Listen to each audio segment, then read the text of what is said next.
Very much, LaToya. Thank you for being out here to be with us this morning. Good morning, D.C. Good morning. Are we happy to be out here today? I think you know that one of the reasons we're here is because tomorrow America will dedicate a memorial to the late Reverend Dr. Martin Luther King, Jr.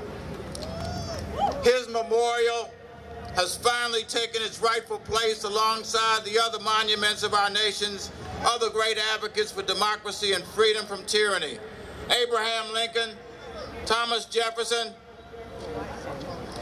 and George Washington. Wing it. Now we'll find out whether I really know what I'm talking about. And I think I do. I think we know that all of this has been a long time coming, but the movement Dr. King led was a long time coming as well. As you know, the 1963 March on Washington and the Civil Rights Act that became law in the years thereafter came at the end of a decades-long struggle that was the capstone of a fight for equal rights a century or more in the making. At times, the future was very dark for those who fought for equal rights for African Americans. Yet, those who fought for civil rights did indeed overcome. But they didn't overcome by just sitting idly by. The leaders of the civil rights movement knew, as Dr. King did, that if African Americans continued to wait patiently for their rights to be given to them, it would never happen.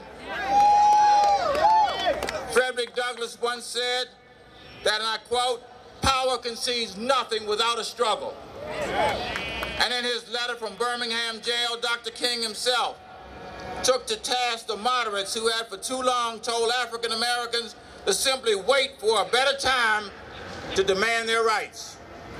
He said, and I quote, "For years now, I have heard the word wait. It rings in the ear of every Negro with piercing familiarity. This wait has almost always meant never." And then he quoted British statesman William Gladstone's timeless line, "Justice delayed is justice denied." How true that was then, and how true it still is today, when well over 40 years later, the leaders of Congress keep telling the residents of the District of Columbia to wait for your rights. Administrations and majority parties come and go, but everybody keeps telling us to wait. Well, I don't know about you, but I'm sick and tired of waiting. I'm sick and tired of paying taxes to a nation whose leaders treat us with disrespect and disdain. I'm sick and tired of having to ask someone else if I can spend my own money. I'm sick and tired of asking someone else to approve the laws that we approve here in the District of Columbia. I'm sick and tired of telling our children to go risk your life for freedom in faraway places, and then they come home to disrespect and nullification in their own capital city in the United States of America. I don't know about you, but I'm sick and tired of taxation without representation.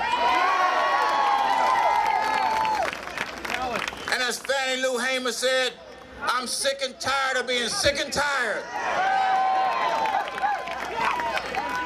The time has come, district residents, the time has come that we demand our freedom. And that's why we are really here today.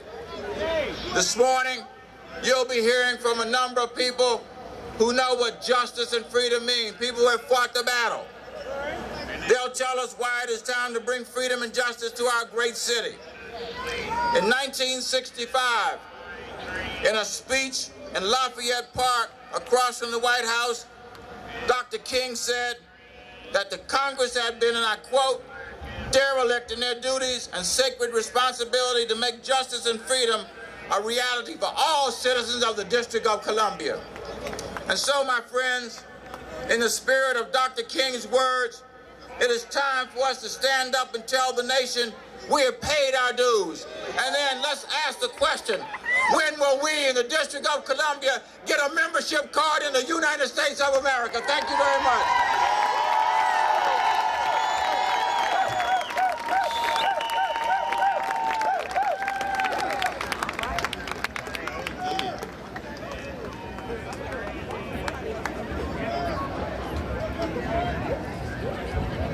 That's our mayor, everyone. Give it up for our mayor. Our mayor of Washington, D.C., the greatest city in the world, Vincent C. Gray. We thank him so much for all that he does for the people of this city. Coming to the stage is our warrior on the hill, and you know her well. I got you. She's our national leader in our fight for full democracy,